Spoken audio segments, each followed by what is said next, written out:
Okay, ready to go? Yeah. 5, 4, 3, 2.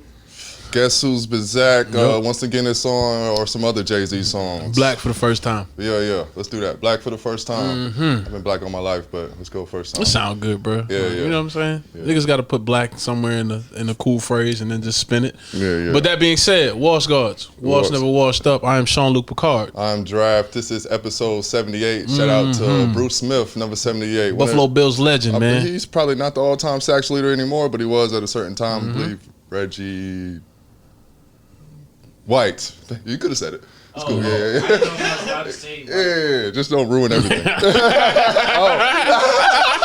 Yeah, well, all right. That's fair. We did start this off with black for the first time. You played it safe, man. Touche. Yeah. Good. Well, yeah, I believe Reggie White took that RIP to Reggie White. Yeah, RIP Reggie White. But yeah, Bruce Smith, number 78. Green This Bay is legend. episode 78. Shout out to the Buffalo Bills, the Buffalo Bills Hall of Famer. Yeah, we hopefully we're gonna see some I progress from him this year. P. Bruce Smith, but I'm not sure if he's alive. Let's look it up. This right Or here. dead. Didn't he die? Probably. Yeah. I'm almost positive he died. I mean, he's a football player. They usually die. You always putting this shit on niggas who's alive? still alive, man. Hold on, bro. Let me figure it I out. felt like I saw it on the news at some point. Like, yo, R.I.P. to Bruce Smith. He survived by a lot of motherfuckers. I want to say that. I want to say he left. I want to say. They ain't got a life. You just cursed the fuck. Yeah, hey, I've been does doing that a lot, bro. Yeah, He did the Hank Aaron. 3 people died since like this podcast started, and I said they were dead before they died. Nah, he's still alive, bro. Tiny from the wrestler, Tiny Lister. Yeah, Tiny Lister I from forecasted Friday. his death. Before it happened. Hank Aaron. It's one yeah, R.I.P. Hammer and Hank. But anyway, this is episode 78, man. Just don't let Draft speak on your name. Yeah, man. So ever. Yeah. I try not to jump out there and say niggas is dead, but niggas be dying. Yeah, man. We're gonna do these countries. Yeah, we're getting to the countries. Talk about man, who's actually listening. Shout out to these United States. Shout out to the United Kingdom. Yep. Shout out to Australia. I'm day, just pulling mate. shit out my ass right now. Shout out Australia, see man. The countries. Shout out to Canada. Shout out to Philippines. Oh, Canada. 666. Shout Iceland. out Manny Pacquiao. And the bootleg 1911s that they apparently make over there. Shout out Vice. All right. Iceland, Germany, Russia. Number 1 black podcast of Iceland, Germany, Ireland, India. Russia. Shout out to Tundra. Brazil, Francais. Oh, look at that. Shout out Baguettes. The United Arab Emirates or some shit. Ooh. Oh, they are brand new, so welcome home. Shout out UAE. I know somebody in Dubai. Singapore, Norway. Shout out Norway. I don't know what y'all good for. Fjords? Ain't y'all got fjords out there? I don't know what those are, but yes. New Shout out Zealand. geography geeks, man. Let me know if I'm right or wrong. Finland, Costa Rica, Shout out Puerto to Rico, Finnish. Romania, Spain, Shout out to Romanians. Ecuador, the Netherlands, Sweden, Slovakia, Belgium, Italy, Qatar, Qatar. Turkey, Hong Kong, Shout out Japan, Istanbul. Mexico, South Korea, and fucking Saudi Arabia. So those are the countries. Welcome back to another episode of Wash Gods. We are washed, never washed Yeah, up, man. We wa- appreciate you for listening. Yeah, shout out to 404 Creators. When you see us, you see him. You already know what it is. Shout out out Taji, man. We stand with you in solidarity. Yeah, man. Get well see you soon. All that type shit. Yeah, I guess we'll get into how was your week? Week was cool. I'm not complaining. As I've tried to make a habit of doing as we get on these pods. I'm glad we got the chance to kind of sit back down, considering the fact that the work week has been a lot more time consuming than I'd like it to be. But I will say I'm starting to notice the benefit of some sort of necessary structure as far as like taking care of the stuff that may be secular. Take care of TCB. Yeah. I just found out that was the words. What, Which is take stupid. care. What is TCB? Taking care of business. So she's basically just saying Take care of business. Yeah, makes no fucking sense. Sock it to me. Yeah. Yep. Yeah. Yeah. They getting ready to do the Aretha Doc. You doing your deep dive early? What a movie. Take I don't know. TCB. So, sock it to me, sock it to me, I just sock it to Googled me, random sock it to me, things. sock I it was to like, me, yo, what sock the it to fuck me. was she That's what saying right Google's there? here for. Yeah. You save that type of bullshit for Ask Jeeves, bro. Don't be doing that on They Google. did a whole New York Times article about it. Most misunderstood lyrics. Yep. Makes Like sense. biggest songs with the most like random ass lyrics and shit like that to people, and they had to actually call Aretha Franklin because there's 2 different writings of it. What's that the deep. other one? TCP or some shit, or Taking care of people. I don't remember what it was. The other shit, but it was some shit that made more sense. All right. But yeah, that being said, yeah. I've been taking care of TCB, and it's been cool. I feel like this shit isn't challenging, but the type of environment makes it difficult. That being said, I saw 2 old niggas almost about to come to fisticuffs, which was it was during a meeting, like a safety meeting, ironically, and these niggas was not about safety. They weren't trying to be safe at all. Actually, it's pretty safe though. Nah, let me finish. Why you got to get the guns? Just box it out, exactly, bro. bro. Like, You so live what to see happens another is, one nigga walks in, they ask him a question about his appearance, and another nigga responded, and the old nigga, who's probably about 70, turns around and says, "Yo, is your name George?" The nigga who responded for him was like, "No, but I answer. So if you got a problem, you can address it to me." And he was like, "Motherfucker, I just did." And then he proceeds to stand up. It's like, "Why you cussing to me, bro, in front of all these people?" So I'm sitting somewhere in between these 2 niggas. That's a nigga moment for you. Yeah, and I'm just looking at my coworker like, you see this shit about to happen right here in front of us, and they're worried about us having like composure when it comes down to things we don't understand in workplace situations. And these niggas are vets, 20 years in, at least 30 years our senior, about to fight because this nigga spoke for him instead of shutting his mouth.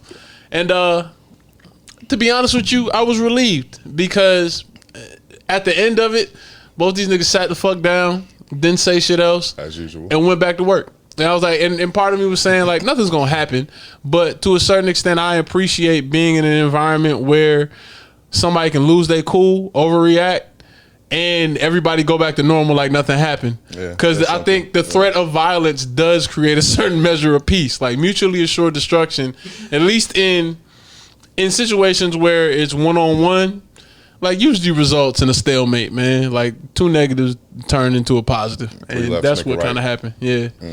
So yeah, it was cool, man. Outside of that, I just been trying to stay the fuck out the way. I had my daughter this weekend, and she been going through it. Like I think, like lack of sleep and human interaction wreak havoc, wreak havoc on a person's psyche, man. So.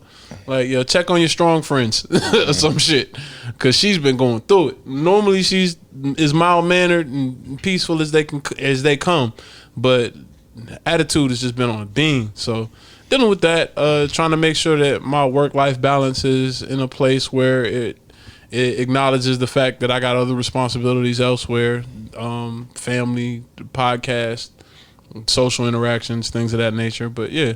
Outside of that, the week's been cool. How was yours? Yeah, like you said, no complaining shit, man. I've been on a hot streak of not complaining about shit. Shit's been cool, I guess. I guess I was watching this Anthony Bourdain doc. I'm sure we'll talk about it later, which is really good. But it was it's one of those coming to age moments I feel like I have every time I watch documentaries. Makes me consider my own mortality and shit. That's definitely one of them ones. So I don't know, man. A lot of times I sit back and I'm like, man, I want to complain about shit, and it's just like, man, what does a complaint really do for anybody, man? Like, the one thing I never like felt about therapy, I always hear people talk about that shit, like, yo, you know, that shit really helped me. I'm just like, how? I just don't understand how that shit helps. Like, I've never heard my problems aloud and thought, like, man, this is better now. If anything, I felt 10 times worse. Yeah. I'm not suggesting everybody keeps it in. You know, everybody got their ways of dealing with shit. So, yeah, just go to strip clubs, man. Talk to people in worse situations potentially than you. And it don't even have to be strippers, man. You can run in there and see a guy standing there at the table smoking the cools. And I always try to live by it the adage that, you know, when they always say if everybody placed their problems on the table, everybody would quickly take their own problems back. So, you know, I'm cooling, man. I feel like a lot of people checked on me, like, and it made me even feel worse. I'm just like, yeah, man, is it showing or some shit, my nigga? Yeah. What the fuck is it on my Yes. face? Jesus Christ, nigga. Like, yeah, but yeah, man. It's like when people say, it was like, yo, you look tired and you got a full night's rest, and you're like, what the fuck, nigga? You all right? It's like, I'm fine, bro. I've been better than this. I've been worse than this. I feel like I spent a lot of time studying success, man, and the more you study it, the more, more fugazi it seems. It's like, man, all these motherfuckers really just got lucky. Yeah. But I don't know what that has to do with anything, but that's what I've been contemplating over the week. Other than that, I went on a job interview, and it kind of just ties in what you were talking about. It was like I walked in and I looked at the staff and I said, how the fuck did I get here? just looking at them, like, then I kind of overheard some of the shit they were discussing. I'm just like, man, I shouldn't even Be privy to this information. Yeah, like I shouldn't be here. Like I don't know if that's what's the word, man? And maybe I have a certain level of entitlement that I shouldn't, but So? Life, yeah, So man. what? I think that's the only thing that kind of keep you sane in certain situations, because I had that feeling after going to, my first week on this job was right after Vince's pop-up.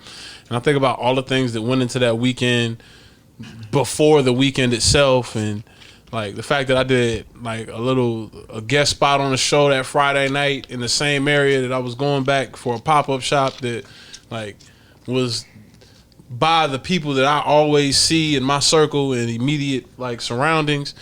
A lot of that has an effect on the type of sense of community you have. And when you got to go to work and you deal with people who don't necessarily have that same sense of value when it comes down to the things you care about, it kind of throw you off, because it's like, wait. For me, it was just like I'm just looking at these people and they just like, no salt to anybody that's going through some shit, because you know what I'm saying. Apparently, I look like I'm going through some shit. I'm like, let me get my hair braided or something, man. Let me switch it up. Yeah, I've been walking around looking like Tremaine Emery, like I sell denim tears, and without the money or the popularity to back it up. So I'm just looking at the people and like, all these motherfuckers look homeless. Why do they look worse than me? I'm the guy applying for the job. Like, this shit look bad in here. But yeah, man, I guess, dealing with that whole entitlement thing, I don't know if I am or I'm not, but like you said, I think there's a healthy amount of entitlement that should go into the way you live, Gotta strive for more, man. Don't get complacent. Yeah. Other than that, scratching and surviving. I'm still here. I just smoked, so apparently I'm doing okay. Good to hear. Yeah. We can get into this Marvel shit, I guess. Wash moments. Oh yeah, wash moments. Oh, good shit. Let me see if I got one. I think I got one. I got one, man. It's straight to the point. I'm not gonna go into too much detail, but I'm not usually the type to like send dick pics and shit like that, because I'm just afraid. I see my success coming, and eventually one of these days my shit gonna end up on TMZ or Shade Room. I'd actually invite that. Like, yeah, I'm just trying to wait. I'm just trying to wait to see how I personally feel I've about been putting it out just so it get leaked, like just to get the word around. You a brave nigga. What the fuck is? I mean, I feel you. Like You can't dick shame me, bitch. Like, what the fuck? It wasn't even about the shame. Like, it was more so just about as long as my shit ain't got warts on it and no shit. Man, the fact that like I went to go do it on FaceTime because I refused to send like stills. Like, you're not gonna get no stills and no videos. You gotta catch it live and direct. That way I can see if you screenshot it. But it's just my paranoia kicking in.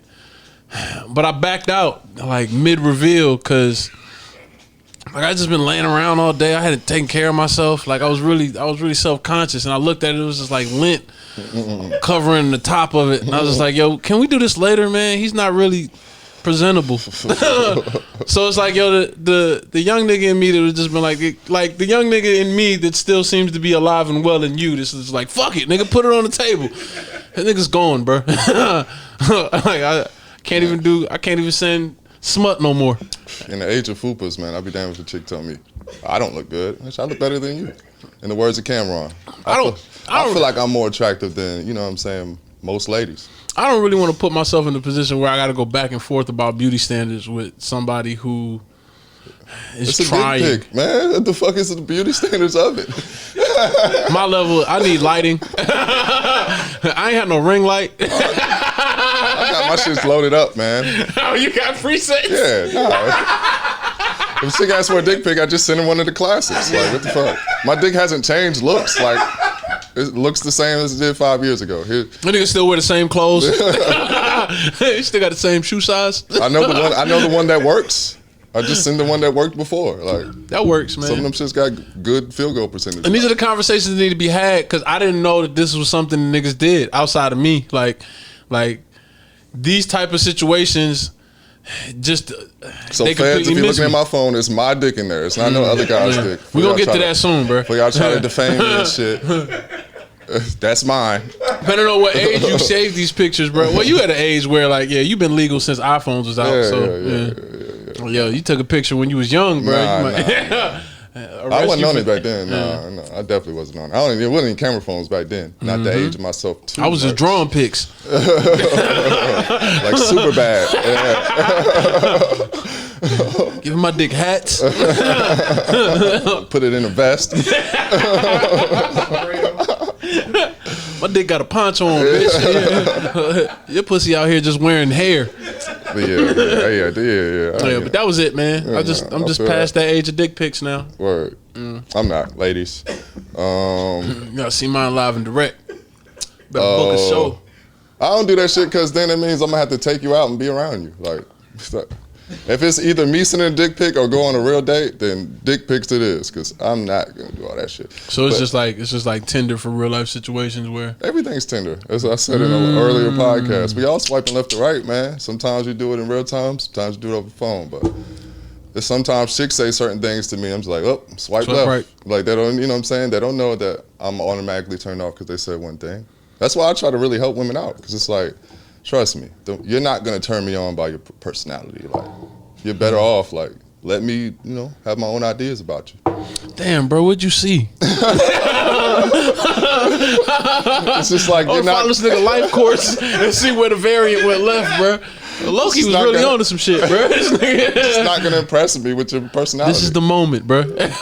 like I listen to what if great writers, all these great speeches all day. I spend my whole day doing that. So I'm just gonna talk to regular, like, Shelley McClay or whatever, you know what I'm saying? And she's gonna impress me with her 9-to-5 life after I just listen to David Cho sorry, Shelley.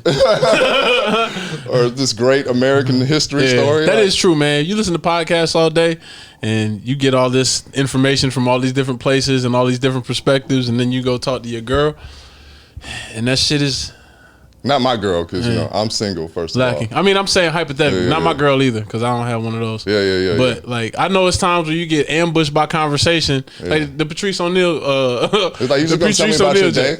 Yeah, just tell me. Start at the end of the day, so that way I can figure out whether or not I want to sit through the rest of the story. And I know men who use that in real time who don't even fuck with Patrice O'Neal. Like, like, what's the point? Get to the point. All right, now you can tell me all the backstory. But that being said, I'm actually nice, you know what I'm saying? I'm not gonna tell a chick that. I know. I mean, there's always a finesse game to it, but the story is, I'm not showing my dick no more. You gotta see it in person. No, I'm not gonna try. Got a little bit off course there, but man. I guess my worst moment is I was kind of really tweeting about this earlier, but that whole T-Pain rant. But he was like, yo, do something else. We already got one little baby and all that shit. Like, I feel that way about people. So back kind of like leading into your shit is like, I was saying, like, I hate when people look like the things they say. Like, if I meet a chick with like I said, a low cut or an afro, and I can probably guess she wear mom jeans, she's into energy. You start picking them apart before they even say anything. She's like Magic Rocks. She's gonna talk about some black shit. Like, you look like a person that would say some shit like that, and that shit annoys the shit out of me. You know what I'm saying? Like, I guess that goes back to why I don't really like to hear a lot of just random people talk. It's like, I can just look at you and tell you, oh, you're this type of person. Or if I see a cat that's into Supreme or some shit, he's gonna probably talk to me about sneakers or some kind of cool shit. Like, people just are very obvious nowadays. It's just annoying. Like, I don't know. Like, everybody's just a fucking variant of another nigga. Like, it's just like everybody's another version of some nigga I met before. World got smaller with social media, because I think everybody picks up the things that they see on a regular basis and they just start to It's a line assimilate. in the Anthony Bourdain documentary where they're talking about, like, kind of being an artist is kind of like the loneliest thing in the world, because it's just like, even if you make it, you still kind of feel like out of place to a certain extent. That's kind of like your superpower to like identify all the different types of people, but in the same Veer breath, left. you end up not belonging to any group. So it's just like, you know, I don't know, man. In my old age, I'm just tired of meeting the same motherfucker, man. Like, do something else. You know what I mean? In the words of T-Pain. Like, I just want to see somebody do something else. That rant was kind of off base too, because I was like, yo, this nigga sitting here talking about do something else to this current generation after crying about Usher, telling him that he's ruining music for doing the same thing that people assumed wasn't going to be a trend in music. But I mean, I digress. I think T-Pain is just he's in the news cycle, so he's saying anything. But that was one of those things where I was like, man, yeah, I don't know fuck, about bro. the music shit, man. I don't Yeah, know. fuck what this T-Pain's nigga not the say. guy that I go Yeah. for my music takes, you know what I'm saying, necessarily. Even though he's a talented brother. Shout out to T-Pain. Shout out T-Pain. But yeah, man, everybody's a variant, bro. It's just the same version of another motherfucker. You man. archetype, nigga. Yeah. It's like so easy to just identify people just by looking at them. It's like, ugh. You see a white guy in a Trump hat, and guess what? He's racist. Switch it up or some shit, bro. Do some new shit. Put on a top hat, bro. That's why I wasn't really that mad about the Kanye shit, bro. Just throw him off, bro. See a black guy in a Trump hat, you don't know what the fuck to think. As you see a red hat sitting right behind Draft. Hell yeah. They go zoom it in. They go zoom in just to make sure. Nah, people done asked me that a million times. Like, bro, is that a Trump hat back there? That's Yes. fire. Yes. Whatever. Believe what you want.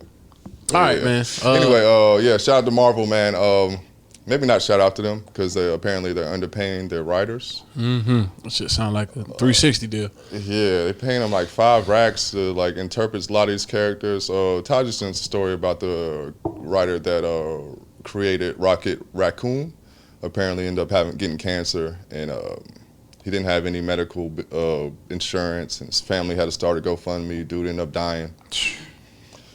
And there's like a million other stories as I went through the article about all these writers and the certain characters.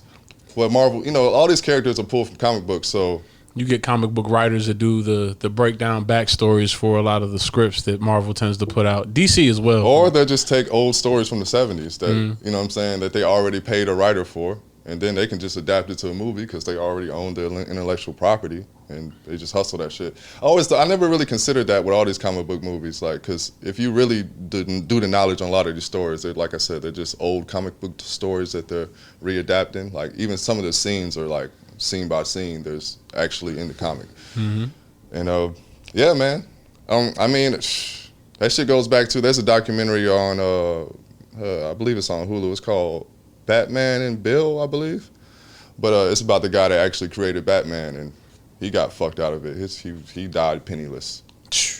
And they didn't just now start putting his name on the Batman movies until recently, until like, Finger, I think. yeah, Bill Finger, that was his name, yep. Kane and Bill Finger. Because I basically, like, the guy had a version of Batman, he was like wearing all red and some crazy stupid shit. He like threw bats at people, like some dumb shit. And Gotta like, get this nigga out of here. the other cat kind of tuned up the idea and made what Batman is today and shit. So, yeah, man. Like a lot of these stories in entertainment, man, the creative gets fucked. Yeah, and I don't think it's just held to Marvel either. The article I looked up had DC writers kind of in the loop Shout as out well. to DC.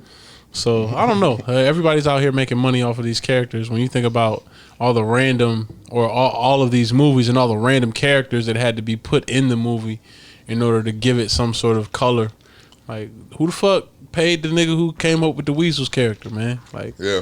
Like, or fucking Polka Dot Man. Polka Dot Man was lit, bro. Yeah, I'm sure he didn't get any money from that shit. It was a new. What was I just watching? I want to say it was a DC show where they actually had Polka Dot Man in it, and I was like, oh shit, this motherfucker is a real character. And because I'm not as familiar with DC, but like he's actually got some skin in the game. So I think about all the backstories that we saw in what is it, MODOK. And all of those characters that got pinned in just for comedic value. Yeah. Like all those characters were created by somebody. And we got a lot of people to kind of like give thanks to for a lot of the value that they add to movies like Ant-Man or Guardians of the Galaxy for these lesser known heroes that don't have stories that we're as familiar with for people who aren't comic fans. Sometimes it'd be the villains, sometimes it's just like the regular humans that are actually in the comic books too, that, you know, it's really fucked up, man. entertainment is a dirty game. As we probably getting fucked on this podcast right now. You know what I'm saying? Yep. That's why I stopped doing Clubhouse. We're not gonna make this shit easy for you. You're not just gonna crowdsource. You better look. At least pay us for the one view before you start stealing our shit. Yeah, but man. yeah, that being said, shout out to Apple, man. Not shout out to Apple. I'm shouting out all the people I don't fuck with this episode, I guess. Apple apparently is talking about making it protocol to scan your phone for child pornography or evidence of, and they say the articles are worded very carefully because it doesn't say scan your phone, it says scan the cloud. But I mean, how do you access the cloud but on your mobile device? Yeah, everybody's phone's connected to the cloud. So at what point does all the other information or the pictures that you have in your phone not become susceptible to like investigation or possibly being leaked somewhere else?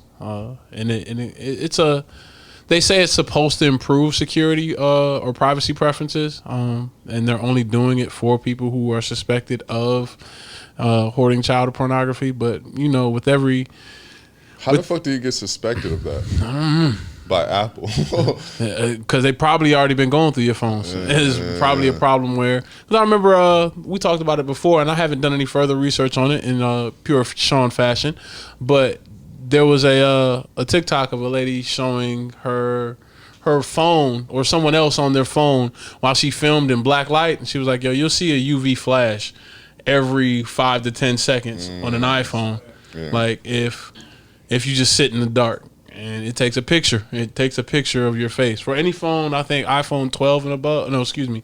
iPhone 10 and above, where they have the facial recognition. Like, it takes a picture every 5 to 10 minutes. Or seconds, pardon me. So I think they've always had some sort of security measure that's kind of counterproductive to the privacy. The so quote-unquote privacy policy that they've set in place. But I don't know. I think we're almost too far gone to even do anything about it, unless you want to go back to getting a flip phone. Yeah, I always considered that. It's an option. I don't know. Sanyo, holla at us.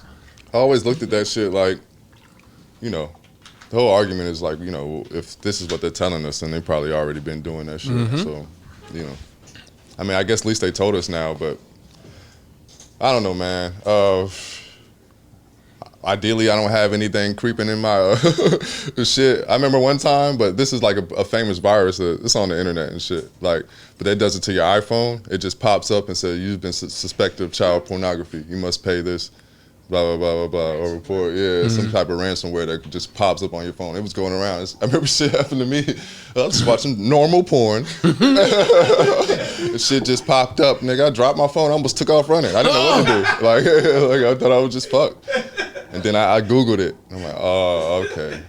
How did you Google that? On somebody else's computer? I Googled fucking spam. I mean, fucking ransomware and all that shit. Just trying to figure out if this is a normal thing that happens. I'm sure the FBI wouldn't give How did they find my child? Nah, I'm sure the FBI wouldn't give me a head start. All right, nigga, go. Gotcha. They're not going to let me know. 10 Mississippi. 9 Mississippi. 8. It was coming for me. I was it made me suspect that it was probably some bullshit. Because you always had them, type of shit that'll pop up on your phone if you're on some crazy ass site. You know what I'm saying? It'll just say, pay this money to unlock your phone and all this shit. But yeah, man. So stay the fuck away from my phone, Apple. Yeah, I know y'all already in it anyway. I don't really got nothing to hide. I mean, at this point, either. You're not gonna see no dick pics. Nope. You'll see some of mine. They're mine. Like I said, we live in a surveilled society anyway, so I don't know. It's just another layer to this shit. The pushback probably should have happened 5 or 10 years ago. For us to really be up in arms now, it's we kind of too far gone. Yeah. I wonder where it's going though. It made me kind of want to reread 1984. Think about all the fucking new speak and fucking thought crimes and shit. Yeah, man. It's going to be a minority report. Yeah. Yo, I called it, motherfucker. Scientology told you first. Yeah. We always been on the forefront. Colts might be the safest thing to join right now. Boy. It might be the only type of resistance. All your paranoia is going to be built up to a point where it just keep you safe. It's better to be in a group and just pick you off one by one. But on that note, I guess we'll be right back.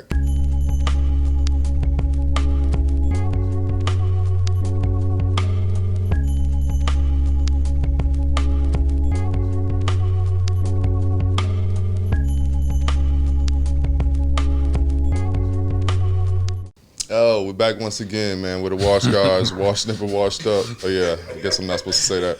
Whatever. This nigga forgets. Every time. Not a time.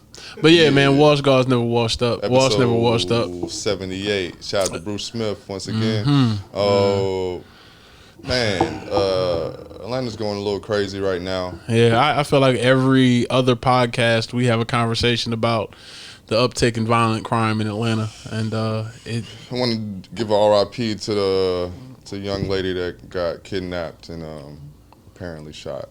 Yeah, RIP Miriam. I had a sobering call with a friend who I didn't realize the situation was even happening until I spoke to him, and then everything from social media kind of became a lot more visible. But yeah, it was kind of heart-wrenching just to hear. It wasn't kind of heart-wrenching. It was heart-wrenching to kind of hear the way that, like, people can be here one second and not. And these are situations that happen when people are just going about their everyday business. It's no different than any other day.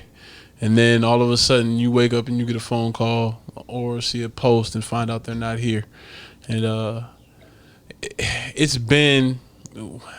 I remember feeling like this around the same time that we lost Bubs. Like, I remember saying beforehand, like, yo, I'm on edge a lot for a lot of different reasons, but when death starts to pop up around me, like, my first inclination is like, yo, I'm praying this doesn't get any closer to home, and undoubtedly it always does. And that being said, tell your folks you love them and take care of yourself. Be safe. Especially even though what may be a comfortable place for you to be, what may have once been a comfortable place for you to be, may not be so comfortable or safe. If it's not a requirement for you to be there, don't fucking be there, because niggas don't care about your life the way you should or you may. And that's a sad state of affairs to be in, especially in a city that's been so busy and welcoming to people from the outside. Like, I don't necessarily believe that all of these things are happening in-house, but who the fuck knows? Like, yeah, at this there's point, like a rumor going around Atlanta, because there was actually another lady that got stabbed a lot of times in a Piedmont Park, I believe, a few weeks killed ago. her and her dog, apparently. And might be a mass murderer running around downtown. Serial killer. Yeah, whatever. Same Kinda, difference. Yeah. Apples and onions. Yeah. There was a shooting, I guess, when was that, today? Yesterday. Yesterday? Yeah, yesterday. So 3 were killed? No, 3 was shot. I don't think anybody was killed. But this is like the 3rd or 4th shooting at that one location. And not to mention all the other incidents that have happened on Edgewood in general. And I'm not necessarily saying there's a black cloud over that establishment. Quez. Yeah, R.I.P. Quez. His birthday just passed. But I also do think that there's something to be said about the fact that the same people tell me about something happening in that same area every time something happens. And I don't necessarily know, like, why it's a necessity. Because, why is it a necessity that you be there recreationally? Just because, like, your peoples are there? Like, visit your people at home. Like, I know that, I trust me, I know what it's like to be outside and pull up and see all your friends in one place, the cheers effect. Like, but at a certain point, like, if they really your peoples, man, like, check on them in their place of residency. Like, make sure that they straight when they at home, not necessarily when they're out and about, because people tend to mask a lot of their struggles and pain anyway in public settings and social settings. So, like, if you really care about your people, man, just take an invested interest to see how they doing, as opposed to, like, trying to socialize so much. Because right now, and I'm not saying that, like, there's anything wrong with that. Do what you feel. Like, I'm not telling you what to do. But anybody I care about, I'm telling them, like, nigga, stay the fuck inside for a little bit, man. Just chill. Like, especially women. I had a female friend tell me she was out and about last night, and I had anxiety just based off the fact that I know the type of interactions that she has with the public when she out by herself. And now it's not becoming more prevalent, but it's always been one of those things that's been a dirty little secret about, like, the way people interact in social scenes in Atlanta, like, but now it's becoming clearly evident to not just me but all the people around me that, like, sometimes motherfuckers don't know how to control themselves, and you can't necessarily take it for granted that you may be a possible victim as well. And I'm telling everybody that I know, like, yo, I'm concerned about your well-being in these type of scenarios, so just be careful, be on your toes. Don't let it be said that I ain't saying anything to you in this regard. But yeah, man, I hope that things get better. There's been a lot of calls to action via social media from people around the scene to protect women and take care of and to address things when they happen. I don't know why this shit hasn't been happening from jump, because I think that, like, part of having a close-knit social circle is taking care of the people that are close to you. Like, I can't necessarily say that everybody else carries themselves like that, but I know my niggas do. Like I remember situations being where we've had female friends, like, shout out Q, but when we were out on tour with Q, and amid an acid trip, me and Draft were both concerned about her well-being, because we were away from her and she was in an environment around niggas that we didn't know. And the first thing was like, man, some shit happened. It's really gonna be on us, because we the only men that she came up here with, and we're supposed to be like her friends, and we're in a situation where we can't get to her in time in case some shit went left.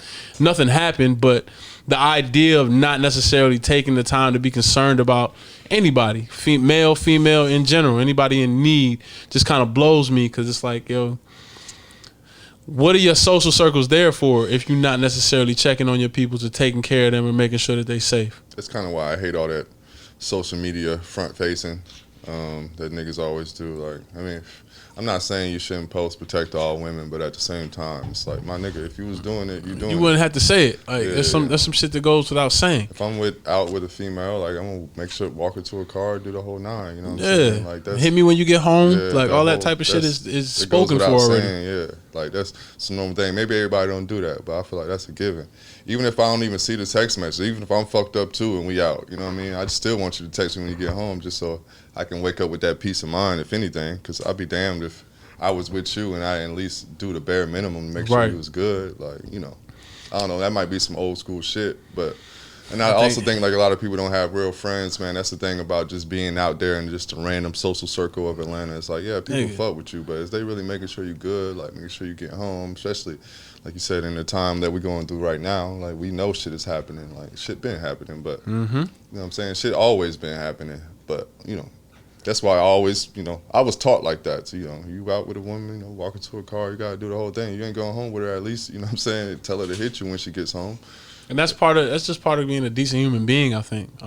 I mean, I do that with my male friends. Like, yo, hit me when you get home, especially if we out drinking and shit. Like, you know what I'm saying? You might crash or some shit. You know what I mean? Like, it's all that shit I think about. And if I was the last person to see you, I want to be the first person to know some shit go left. Because I can give people the breakdown on what happened. Everything was either normal, or he didn't seem right, or they didn't seem like they was in a good place, or whatever you got to say. Like, you just want to be able to have the appropriate information in case something does go left. Because I don't know, it was a point in time where I was having discussions with my dad. It was like, yo, I'm at a point now where, like, I have conversations that I feel like are too old for me, or older than my actual like peer group, because I'm saying, like, I love you to my friends every time I see them, like, or like make sure you hit me when you get home, or like, damn, what happened to so-and-so this week? It's like, yo, every week it seems like my friends are dying. And my dad, who's 60-something, is like, nigga, you, like, like, these are just problems that tend to perpetuate themselves over time, but they escalate in degrees and then change in variation. Like, once you get older, you know people are going to start falling off the map. But the ways in which they happen, the ways in which these things happen tend to change your perception on how you approach, like, your continued relationships. And this is one of those things where, like I called my homeboy just to check up on him, like a health and wellness check. We joke with shout out Swag. Swag will hit me up every once in a while and just be like, "Hey nigga, I don't want shit, nigga. Health and wellness though. You straight? All right." And it's a 3-minute phone call at max. You know what I'm saying? But that's it. And it was one of those, and I ended up hearing the story about, you know what I mean, how Miriam was abducted and murdered. And I'm just like, man, like, I can't. There's nothing I can say to help you or make you feel better. But it reinforces the need to have the type of friends that are gonna check up on you and genuinely see how you doing.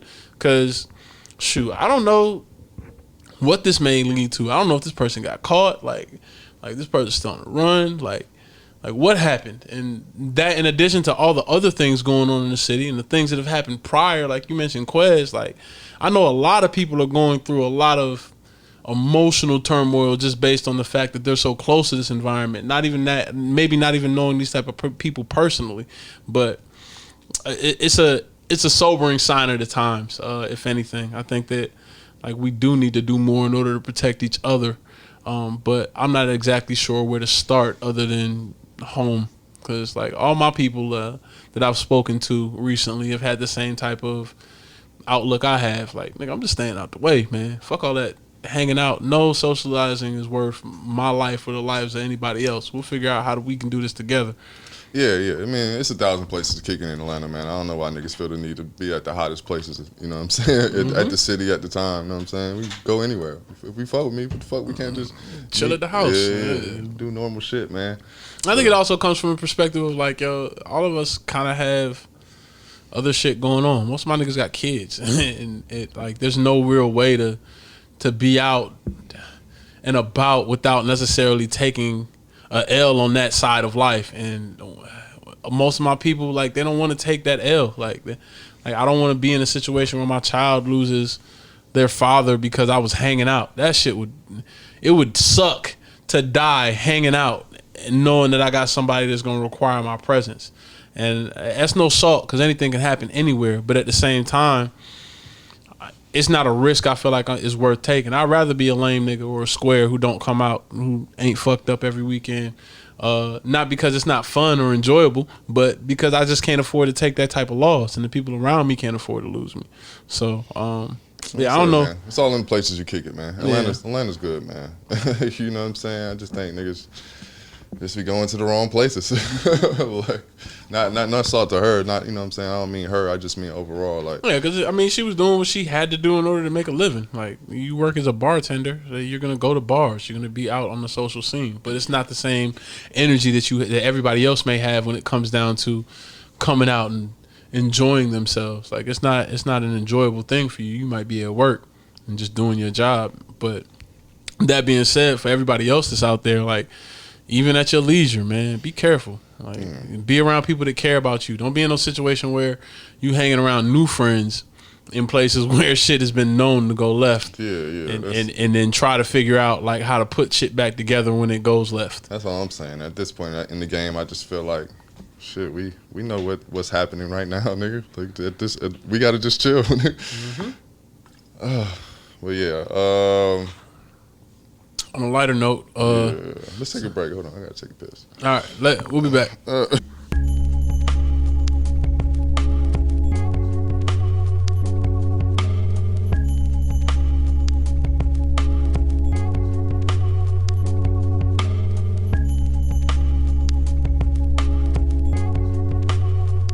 Yeah, here we are again. Yeah, that way I can keep it. Something to that nature, I guess. That phrase that will not be mentioned out of the way. But yeah, man, bring it home. McDonald's has been destroying the black community for a long time, and they've been reinventing ways via fried foods and convenient sandwiches.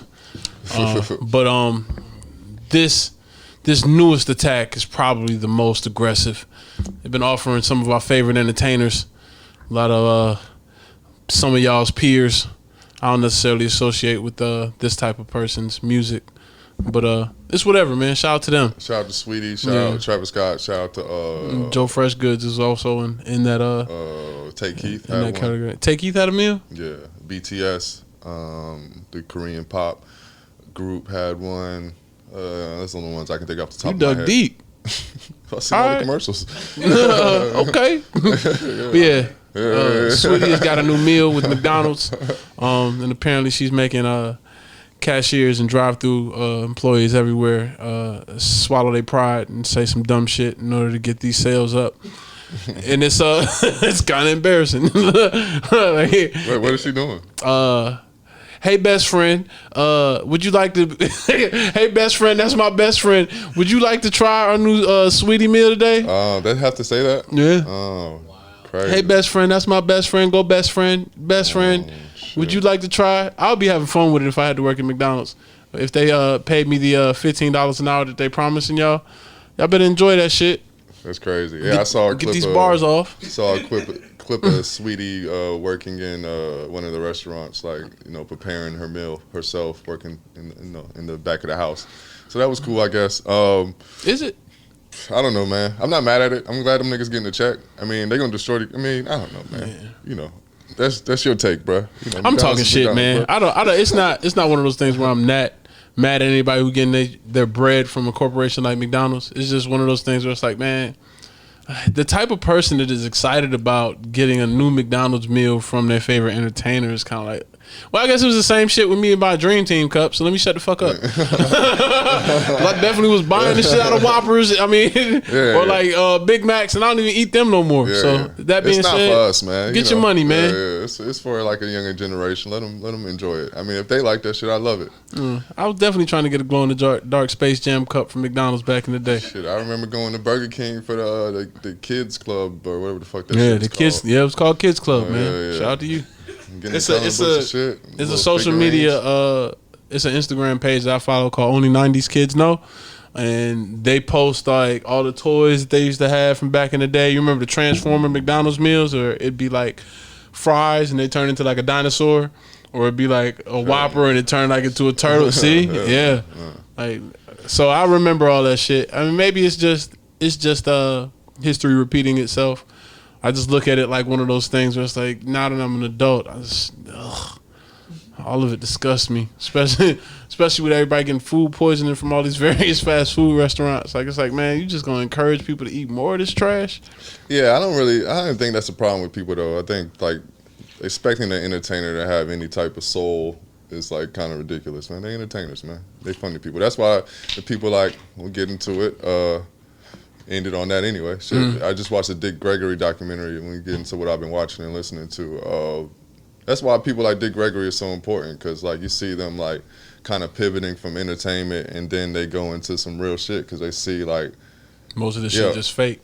Yeah, or while I'm up here on my yacht or whatever, everybody else in my community is fucked. And I'm just sitting there telling them jokes all day. Like, I know it's a part in the documentary where he talks about not wanting to do any more stand-up in nightclubs, because he's like, I ain't gonna watch my people go out there and drink all night, and then, because he was selling a health food product, and then I sell you some health food shit in the morning. What the fuck does that look like? You know what I mean? So, like, yeah, having that type of responsibility for artists is very rare, you know. So I don't really expect people like Sweeties or the Travis Scotts of the world to have that, because I mean, come on, man.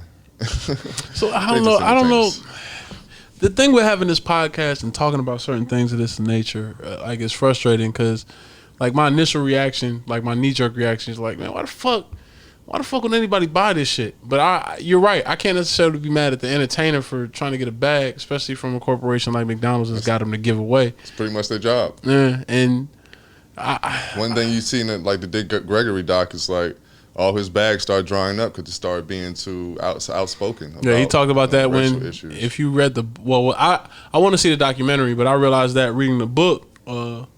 Because part of it was, and it's funny, I got another Dick Gregory book that I've yet to really crack open, but it's probably going to dive more into the concept of him shying away from the spotlight. But he had a comedy club that basically died or the business went under because he was more focused on doing things that really benefit his people. Like, it's hard to run a club when you down marching on Selma with Martin Luther King in one moment, and then standing out in front of Washington trying to lobby for rights for your people in another, and then you got to come back and tell jokes and try to manage a business. Like, all of these things fell to the wayside because he was actually trying to do things actively in his community. And I don't know. I'm not to say that these entertainers don't, but there's definitely a difference between the stance that somebody takes when they're a person of the people and not just around them. And I don't know. There's something to be said about that.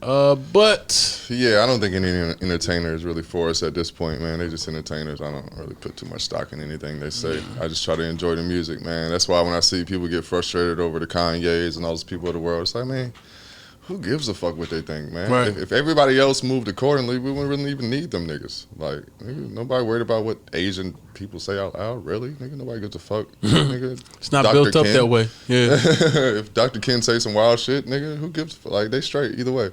But I guess, yeah, I watched the Dick Gregory doc.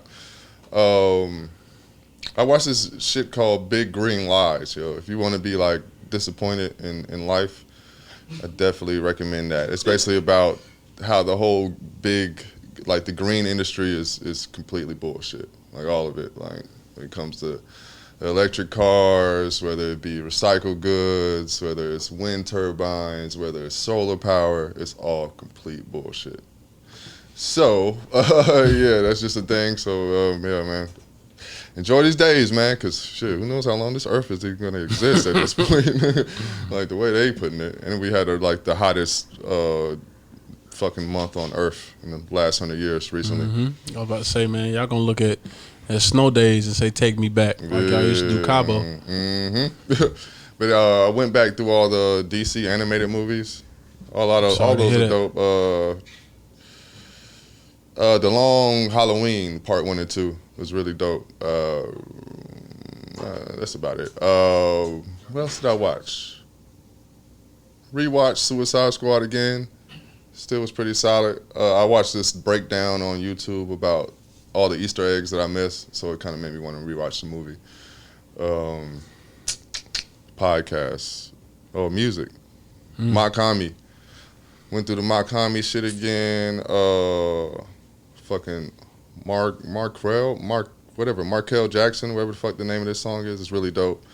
Puff Daddy, man, shout out to Puff. I don't know, I've been in a bad boy mode for like the last few months. Bad boy summer. Yeah. Money Making Mitch, Auction featuring Lil Kim, Styles P, and King Los, and Every Day featuring Styles P and Pusha T. It's really dope joints. Babyface Killer, Freddie Gibbs. Oh, shit. Solid one.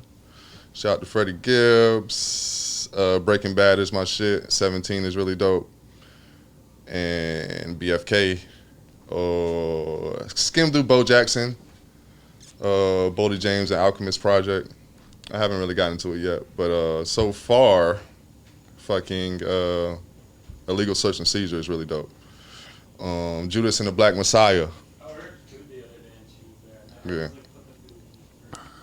And fuck, I lost my train of thought.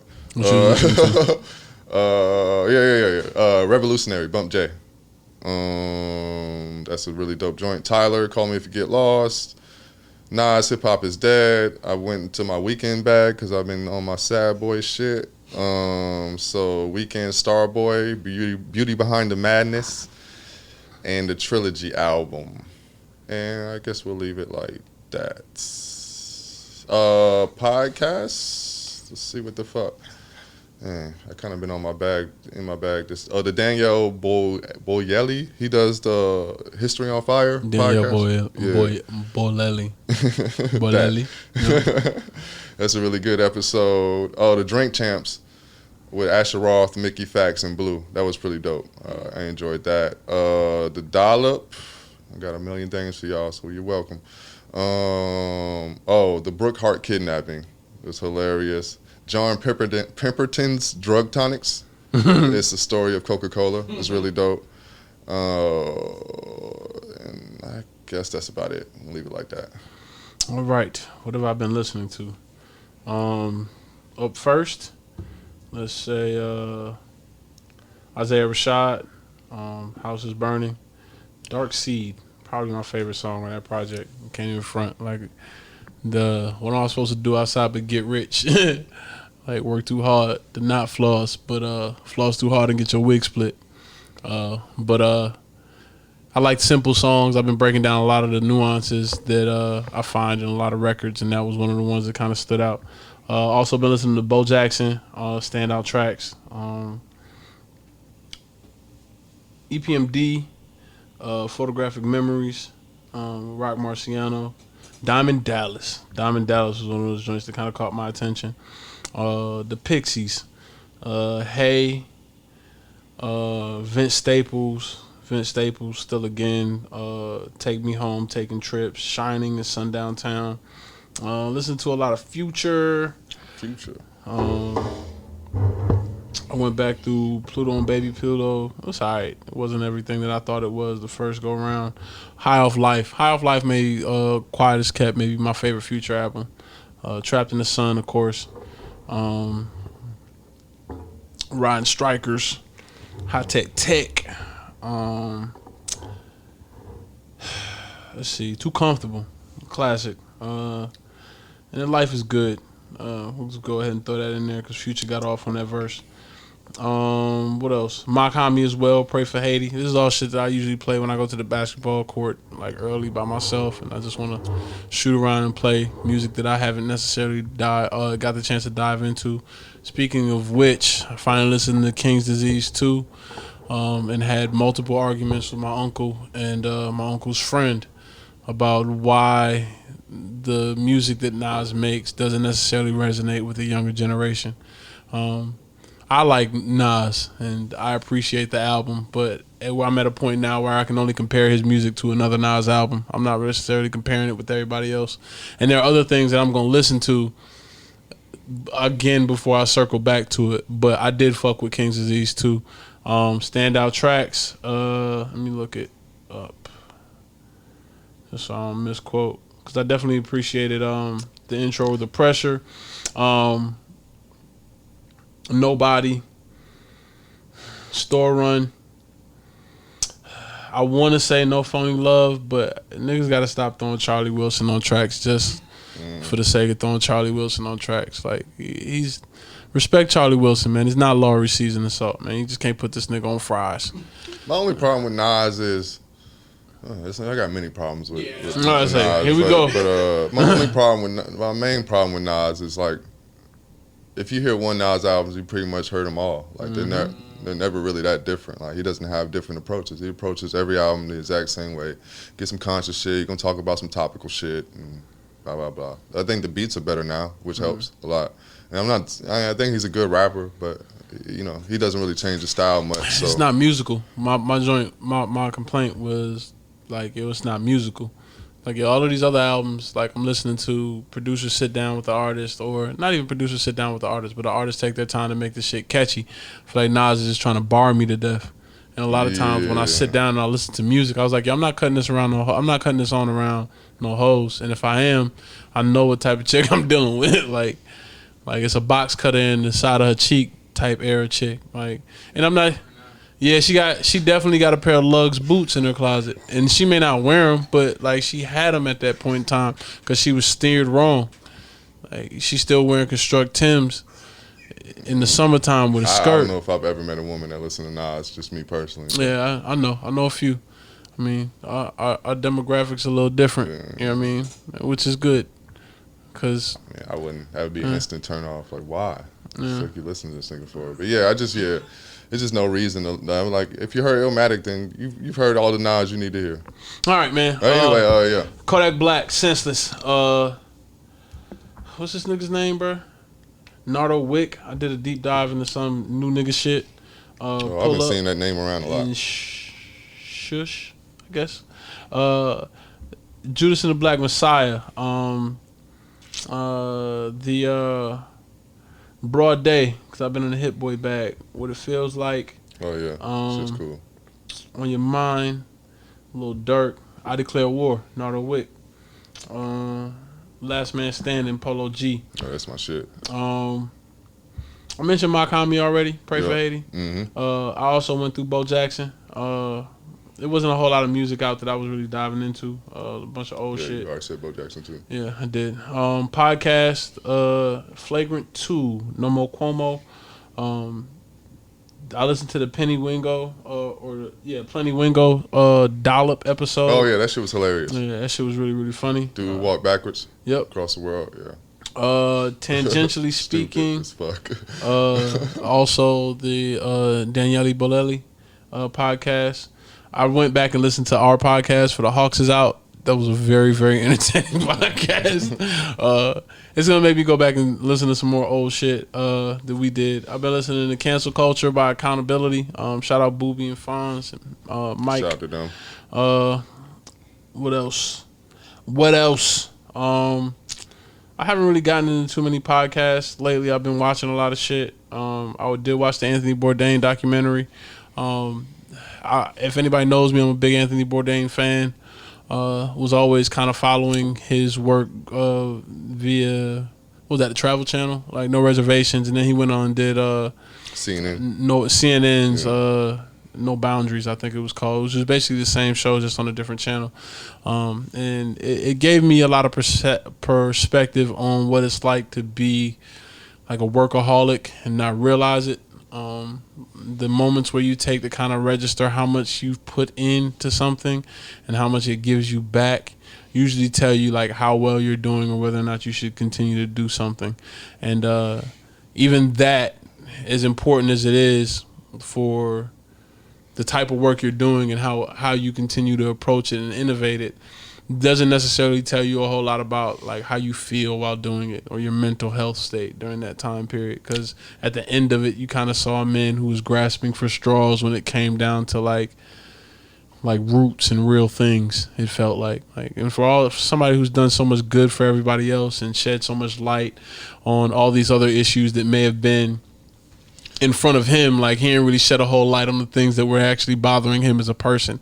And I think when you stay busy, it's hard to do that. Like you don't necessarily take the time to really settle into what your do's and don'ts are for your personal well-being. I also think like that fame shit just became a prison for him too. So it's like it's hard to experience real life once you get up that high. Like you're not allowed to experience real life no more, and it's just that too is the thing. Yeah. I watched Cocaine Cowboys, the series on Netflix. It's cool, man. If you're into that type of shit, true crime, it's worth watching. Yeah, I started it and I was just like, man, like you said, it's kind of one of them things like everybody it's the same story, different people. Yeah. What else did I watch? I watched this dumbass movie, man. Infinite, with Mark Wahlberg and Chitwell Ejiofor. Dumbass fucking movie, bro. I don't even know how it got so bad so fast, bro. Like he's always playing the same type of person. Oh, I kind of saw I think I saw that preview. And it's weird how they take these action movies that ain't about shit and they try to make it like deep, fake deep. Like he's got schizophrenia, so it's like all the past lives are schizophrenic personalities, and so it's like it's on some Kanye shit. Where it's like, nah, man, I'm not sick. This is my superpower.